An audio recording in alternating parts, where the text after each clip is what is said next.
यार दोस्तों कैसे हैं। स्वागत है आप सबका फिर से एक नए वीडियो में। दोस्तों आपका जो 14 फरवरी का एग्जाम होने वाला है उसका हम लोग आंसर की देखने वाले हैं बच्चों। जो कि आपके एग्जाम में दोस्तों 5000% यही क्वेश्चन रहने वाला है। हूबहू आपके एग्जाम हॉल में देखने को मिलेगा, जैसे कि मैंने पहले बताया भी था और आपका आया भी। जैसा जियोग्राफी सबका हो गया उसका मैंने बताया था, हूबहू आया। तो हिस्ट्री का भी हूबहू आने वाला है। आप लोग को वीडियो को जरा से भी स्किप मत करना है, लास्ट तक बने रहना है। चैनल पर नए होंगे दोस्तों चैनल को सब्सक्राइब करके घंटे के निशान को ऑल पे दबा के रखना है।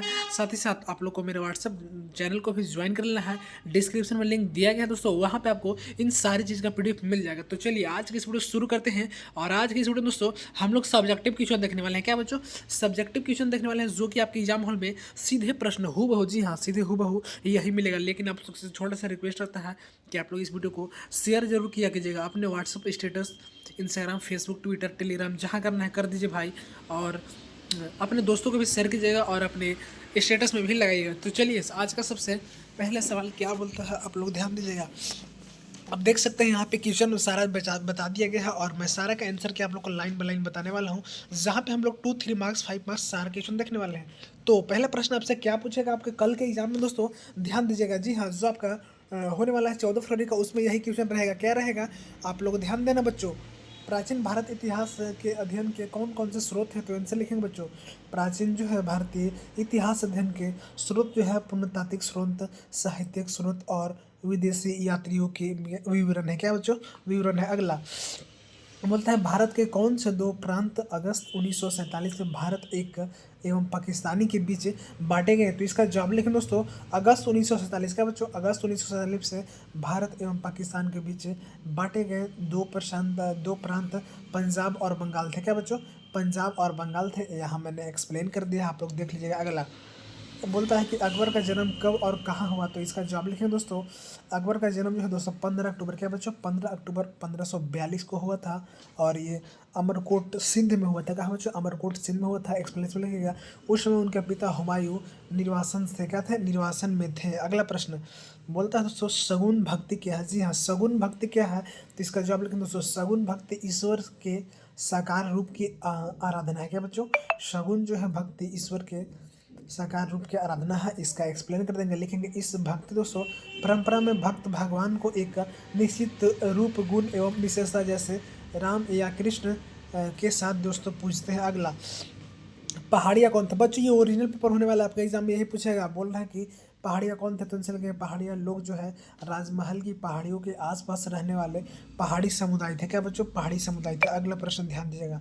बोलता है भारतीय स्वतंत्रता आंदोलन में त्रिमूर्ति के नाम से कौन प्रसिद्ध है। तो इसका जवाब लिखेंगे, भारतीय स्वतंत्रता आंदोलन में त्रिमूर्ति के नाम से लाला लाजपत राय। क्या बच्चों, लाला लाजपत राय यानी कि लाल गंगाधर तिलक और बिपिन चंद्र पाल जो है प्रसिद्ध थे। अगला प्रश्न सिपाही विद्रोह। क्या बच्चों, सिपाही विद्रोह से जुड़ी दो महिला नेताओं का नाम लिखे। तो हमने लिख देंगे, एक लिख देंगे रानी लक्ष्मीबाई और लिख देंगे बेगम हजरत। क्या बच्चों, रानी लक्ष्मीबाई और बेगम हजरत महल। अगला सिपाही विद्रोह से जुड़ी दो प्रमुख महिलाओं के नेत्रियों। क्या बच्चों, नेत्रियों के नाम लिखना है। तो इसका नाम लिख देंगे, ध्यान दीजिएगा। पहला पॉइंट में लिखेंगे बस, तो लिख देंगे रानी लक्ष्मीबाई के बारे में लिखेंगे। उन्होंने झांसी में ब्रिटिश ईस्ट इंडिया कंपनी के खिलाफ विद्रोह का नेतृत्व किया और युद्ध के मैदान में लड़ते हुए जो है वीर गति को प्राप्त किया। क्या बच्चों, वीर गति को प्राप्त किया। अगला बेगम हजरत महल के बारे में लिख देंगे, लिखेंगे उन्होंने अवध लखनऊ में विद्रोह की कमान संभाली और ब्रिटिश सेना के खिलाफ बहादुरी से लड़ाई लड़ी। क्या बच्चों, बहादुरी से लड़ाई। अगला प्रश्न है बच्चों, मैं बोल देना चाहता हूँ कि आपका एग्जाम हॉल में हूबहू यही प्रश्न देखने को मिलेगा, इससे बाहर एग्जाम में नहीं आएगा। तो आप लोग से एक छोटा सा रिक्वेस्ट है कि इस वीडियो को अपने सारे दोस्तों के साथ शेयर कीजिएगा ताकि वे भी लाभ उठा सके और हमको थोड़ा सा सपोर्ट मिल सके। प्लीज़ मैं रिक्वेस्ट करता हूँ, फिर से मैं बोलना चाहता हूँ कि आप लोग अपने व्हाट्सएप स्टेटस जरूर से जरूर लगाइएगा और साथ ही साथ दोस्तों को भी शेयर कीजिएगा। अगला प्रश्न, भारत में रेलवे लाइन पहली बार कब और कहाँ से कहाँ तक चली। तो इसका आंसर लिखेंगे दोस्तों 1853 में। कहाँ, बम्बई से ठाणे तक। कहाँ बच्चों, मुंबई से जो है ठाणे तक चला था। अगला प्रश्न, इंग्लिश ब्रांड प्रणाली क्या है। तो ईंटों की चिनाई की एक विधि। तो लिखे दोस्तों इंग्लिश ब्रांड प्रणाली ईंटों की चिनाई में उपयोग की जाने वाली एक लोकप्रिय, क्या बच्चों, एक लोकप्रिय और मजबूत जो है व्यवस्था है। क्या व्यवस्था है इस प्रणाली में। क्या बच्चों, इस प्रणाली में चिनाई की हर एक परत, जिसे रदा या कोर्स कहते हैं, में ईंटों को एक ही क्रम में रखा जाता है। एक परत में ईंटों को उनकी लंबाई के समांतर स्ट्रेचर रखा जाता है और अगली परत में उन्हें उनकी चौड़ाई के समानांतर हेडर रखा जाता है, जिससे चिनाई को दोस्तों अधिकतम मजबूती मिलता है। क्या बच्चों? अधिकतम मिलता है। अगला प्रश्न बोलता है भारतीय संविधान के प्रमुख अवगुण क्या है? तो इसका आंसर लिखेंगे विस्तृत आकार और लचीलेपन, कठोरता का मिश्रण। क्या बच्चों? कठोरता का मिश्रण। अगला भारतीय संविधान की कुछ मुख्य आलोचनाएं या अवगुण निम्नलिखित हैं। जैसे पहला में लिख दिया हमने अत्यधिक विस्तृत। लिखेंगे दोस्तों यह दुनिया के सबसे लंबे संविधानों में से एक है, जिससे इसे समझना जटिल होता है। क्या बच्चों? जटिल होता है। कठोर और लचीला। लिखेंगे इसमें संशोधन की प्रक्रिया कुछ मामलों में बहुत कठोर है और कुछ मामलों में दोस्तों बहुत लचीला है। क्या बच्चों? बहुत लचीला है, जिससे कभी कभी जो है भ्रम की स्थिति पैदा होती है। क्या बच्चों? अगला पॉइंट में लिखेंगे केंद्र और झुकाव। क्या बच्चों? केंद्र और झुकाव। लिखेंगे आलोचकों का तर्क है दोस्तों कि आपातकालीन प्रावधानों और राज्यपाल की भूमिका के माध्यम से केंद्र सरकार को अधिक शक्ति दी गई। क्या बच्चों? अधिक शक्ति दी गई। अगर आपने अभी तक इस चैनल को सब्सक्राइब नहीं किया है, चैनल को सब्सक्राइब करके घंटी के निशान को यानी कि ऑल प्रेस वाले पर टाइप कर लीजिएगा, ताकि मैं कोई भी वीडियो अपलोड करूँ तो सबसे पहले आप तक नोटिफिकेशन जाके पहुँच सके। अगला प्रश्न बोलता है दोस्तों भक्ति आंदोलन के बारे में लिखिए। आंसर लिखेंगे मध्यकालीन भारत एक धार्मिक सुधार आंदोलन। लिखेंगे दोस्तों क्या लिखेंगे? ध्यान दीजिएगा। भक्ति आंदोलन मध्यकालीन भारत में लगभग 8वीं क्या बच्चों 8वीं से 17वीं शताब्दी तक फैला एक महत्वपूर्ण धार्मिक सुधार आंदोलन था। क्या बच्चों? सुधार आंदोलन था। इस आंदोलन की मुख्य विशेषता क्या थी बच्चों? ध्यान दीजिएगा।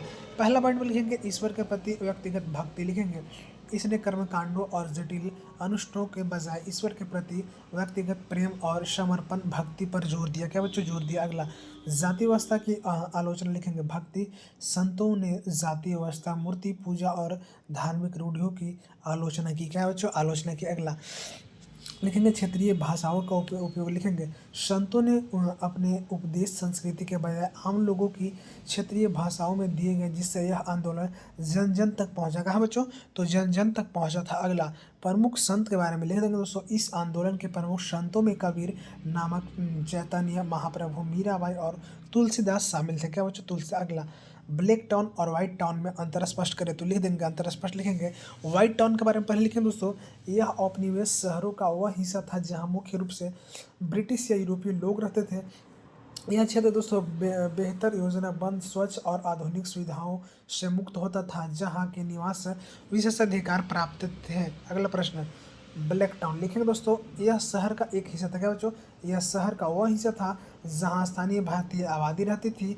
यह क्षेत्र अक्सर भीड़ भाड़ वाला, कम नियोजित और बुनियादी सुविधाओं में शहर टाउन की तुलना में पिछड़ा होता था, जहाँ के निवासी आमतौर पर श्रमिक वर्ग के या व्यापारी होते थे। बच्चों मैंने ऑब्जेक्टिव ऑलरेडी करा दिया था, आप लोग डिस्क्रिप्शन में लिंक दिया गया है, आप लोग ऑब्जेक्टिव देख लीजिए। उससे बाहर आपका एग्जाम में नहीं आने की प्रबल संभावना है, तो आप लोग जल्दी से जाकर उसे भी देख लीजिए। और हम लोग सब्जेक्टिव तो देख ही रहे हैं, जो कि एग्जाम हॉल में डायरेक्ट आपका पूछेगा। अगला रॉलेट एक्ट को ब्लैक एक्ट क्यों कहा जाता है? तो इसका आंसर लिखें दोस्तों रॉलेट एक्ट को काला कानून कहा जाता है, क्योंकि इसने ब्रिटिश सरकार को अत्यधिक और मनमाने अधिक दिए थे, जिससे दोस्तों भारतीय नागरिक के मौलिक अधिकार का हनन होता था। क्या बच्चों? हनन होता है। अगला इस कानून के तहत सरकार किसी भी व्यक्ति को बिना किसी मुकदमे के अनिश्चित काल तक जेल में डाल सकती थी। इसने ना अपील, ना दलील, ना वकील का प्रावधान था, जिसने इस भारतीय के लिए एक दमनकारी और अन्य पूर्ण कानून बना दिया। इसीलिए दोस्तों इसे काला कहा जाता है। अगला प्रश्न बोलता है डॉक्ट्रिन ऑफ लैप्स क्या है बच्चों? तो इसका आंसर लिखेंगे ध्यान दीजिएगा। यह जो है दोस्तों डॉक्ट्रिन ऑफ लैप्स जो है, जिसने हड़प नीति या व्यापक का सिद्धांत भी कहा जाता है, ब्रिटिश ईस्ट इंडिया कंपनी द्वारा भारत में रिहायशियों को अपने नियंत्रण में लेने के लिए लागू की गई एक जो है विस्तारवादी नीति थी। क्या बच्चों? विस्तारवादी नीति थी।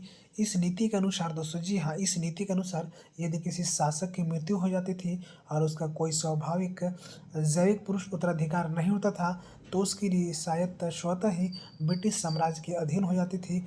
इसके तहत सतारा, नागपुर और झांसी जैसी कई रियासतों को दोस्तों ब्रिटिश शासन में मिला लिया गया था। क्या बच्चों? मिला लिया गया था। अगला प्रश्न बच्चों 1857 की क्रांति के धार्मिक कारणों की चर्चा कीजिए। चलिए हम लोग लिख देंगे बच्चों, ध्यान दीजिएगा। लिखेंगे 1857 के विद्रोह के धार्मिक कारणों में ब्रिटिश सरकार की उन नीतियों के प्रति भारतीयों में संतोष शामिल था, जिन्होंने उन्हें अपने धर्म में हस्तक्षेप माना। क्या बच्चों? हस्तक्षेप माना। पहला पॉइंट में लिखेंगे ईसाई धर्म का प्रचार। लिखेंगे बच्चों ब्रिटिश अधिकारियों और मिशनरियों द्वारा ईसाई धर्म का सक्रिय प्रचार और धर्मांतरण की कोशिश ने हिंदुओं और मुसलमानों में भय पैदा कर दिया। क्या बच्चों, भय पैदा करते। अगला पॉइंट ध्यान दीजिएगा, सामाजिक सुधारों पर संदेश लिखेंगे। सती प्रथा और उन्मूलन जैसे सुधारवादी कानून को कुछ रूढ़िवादी भारतीयों ने अपने धार्मिक मामलों में अनुचित हस्तक्षेप के रूप में देखा। क्या बच्चों, हस्तक्षेप के रूप में देखा। अगला पॉइंट, चर्बी वाले कारतूस लिखेंगे। विद्रोह का तत्कालीन कारण नई रही एनफील्ड राइफल के कारतूसों में गाय और सुअर की चर्बी के इस्तेमाल की अफवाह थी, जिसने सैनिक की धार्मिक भावनाओं को आहत किया। क्या बच्चों, आहत किया। अगला प्रश्न, क्या वो प्रश्न है बच्चों, चंपारण सत्याग्रह के बारे में लिखिए। चलिए हम लोग इसको भी लिख लेते हैं। इसका आंसर लिखें दोस्तों। चंपारण सत्याग्रह 1917 में महात्मा गांधी ने के नेतृत्व में पहला महत्वपूर्ण सविनय अवज्ञा आंदोलन था बच्चों। लिखेंगे, यह आंदोलन बिहार के चंपारण जिले में किसानों के शोषणकारी तीन कठिया प्रणाली के खिलाफ था, जिसके तहत किसानों को अपनी जमीन में 3/20 हिस्से पर नील की खेती करना अनिवार्य था। गांधी जी ने अहिंसक विरोध प्रदर्शन और सत्याग्रह के माध्यम से किसानों की समस्याओं को उजागर किया। क्या उजागर किया, जिसके परिणाम स्वरूप इस प्रणाली को समाप्त कर दिया गया और किसानों को राहत मिली। क्या बच्चों, किसानों को राहत मिली। अगला प्रश्न, संथाल रिवोल्ट के कारण एक स्वरूप पर प्रकाश डाले। चलिए प्रकाश डालते हैं। सबसे पहले तो इसका कारण लिखेंगे। क्या बच्चों, इसका कारण लिख देंगे। लिखेंगे, संथाल प्रगना क्षेत्र में बाहरी लोगों यानी कि दिगों द्वारा उनकी ज़मीन पर कब्जा करना। अगला पॉइंट लिखेंगे, ज़मींदारी और शाहूकारों द्वारा उच्च ब्याज दर और जबरन वसूल। क्या बच्चों, जबरन वसूल। अगला लिखेंगे, ब्रिटिश राजस्व नीति और पुलिस प्रशासन का दमनकारी खाया। क्या बच्चों, दमनकारी खाया। अगला लिखेंगे बच्चों, ध्यान दीजिएगा, इसका स्वरूप में हम लोग क्या लिखेंगे, आप लोग अच्छे से ध्यान दीजिएगा। लिखेंगे बच्चों, यह एक संगठित, क्या बच्चों, यह एक संगठित जन विद्रोह था जिसका नेतृत्व सिद्धू और कान्हू मुर्मू ने किया। क्या बच्चों, सिद्धू और कान्हू मुर्मू ने किया। अगला पॉइंट में लिखेंगे, विद्रोहियों ने बाहरी लोगों और ब्रिटिश अधिकारियों के खिलाफ गुरीला, क्या बच्चों, गुरीला युद्ध शैली का इस्तेमाल किया। क्या किया, गुरीला युद्ध शैली का इस्तेमाल किया। अगला पॉइंट में लिखेंगे, इसे ब्रिटिश सेना द्वारा, क्या बच्चों, तो इसे ब्रिटिश सेना द्वारा क्रूरता से दबा दिया गया, लेकिन इसने औपनिवेश, क्या बच्चों, औपनिवेश प्रशासन को संथालों के लिए एक अलग जिले संथाल परगना के निर्माण के लिए मजबूर किया। क्या किया बच्चों, मजबूर किया। अगला पॉइंट में प्रश्न ध्यान दीजिएगा, बोलता सो गांधी जी के मुख्य हथियार। चलिए इसका आंसर लिखेंगे। लिखेंगे, गांधी जी के मुख्य हथियार अहिंसा और सत्याग्रह थे। व्याख्या में लिख देंगे बच्चों, गांधी जी ने भारतीय स्वतंत्रता संग्राम में शारीरिक हथियारों का प्रयोग नहीं किया। उनके अस्त्र शस्त्र पूर्णतः नैतिक और आध्यात्मिक थे। अगला, अहिंसक में लिखेंगे, यह किसी भी जीवित प्राणी को शारीरिक या मानसिक रूप से नुकसान न पहुंचाने का सिद्धांत था। गांधी जी का मानना था बच्चों कि प्रेम और अहिंसा की शक्ति शारीरिक बल से कहीं अधिक है। क्या बच्चों, कहीं अधिक है। अगला पॉइंट, सत्याग्रह में लिखेंगे बच्चों, इसका अर्थ है कि सत्य के लिए आग्रह या सत्य बल। यह अन्याय के विरुद्ध शांतिपूर्ण असहयोग प्रतिरोध की एक विधि थी। इसके उपवास, सहयोग आंदोलन और सविनय आयोग जैसे तकनीकी शामिल थे। क्या बच्चों, तकनीकी शामिल थे। देखिए हम लोग वेरी वेरी वायरल इंपॉर्टेंट करने वाले हैं, जो कि आपके एग्जाम में हो वह बच्चों यही प्रश्न देखने को मिलेगा। अगला, अबुल फजल की भूमिका लिखेंगे बच्चों।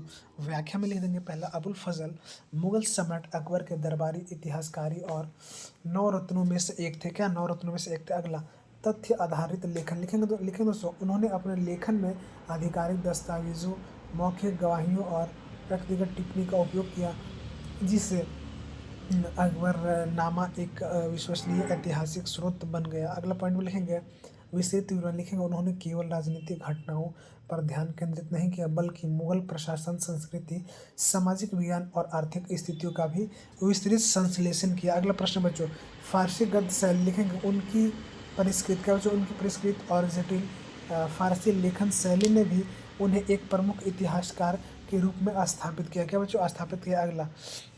अगला प्रश्न, मौर्य साम्राज्य के पतन के कारण लिखेंगे दोस्तों। इसका व्याख्या लिखेंगे, मौर्य साम्राज्य के विघटन के पीछे मुख्य कारण निम्नलिखित थे। क्या कहते हैं, अशोक की नीतियाँ बच्चों। कुछ इतिहास का तर्क है कि अशोक की थम शांति नीति के सेना को कमजोर करते, जिससे साम्राज्य बाहरी और आंतरिक खतरों का प्रति जो है संबोधित किया। अगला, कमजोर उत्तराधिकारी लिखेंगे बच्चों। अशोक के बाद के शासक उतने सक्षम नहीं थे जितने चंद्रगुप्त मौर्य या अशोक समय थे। वे विशाल साम्राज्य को प्रभावी ढंग से प्रबंधित नहीं कर सके। अगला पॉइंट में लिखेंगे आर्थिक और प्रशासनिक समस्या लिखेंगे।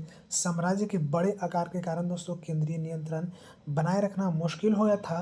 प्रांतों में भ्रष्टाचार और आर्थिक संकट भी पतन का कारण बने। इस तरह से दोस्तों वेरी वेरी वायरल प्रश्न देखने की है जो कि आपके एग्जाम हॉल में हो बहुत देखने को मिल सकते हैं। तो वीडियो को आप लोग लाइक जरूर कीजिएगा, चैनल पर नए सब्सक्राइब कीजिएगा और इसका पीडीएफ पाने के लिए जल्दी से आप लोग मेरा व्हाट्सएप चैनल को ज्वाइन कर लीजिए, पीडीएफ मिल जाएगा। तब तक के लिए जय हिंद, वंदे मातरम।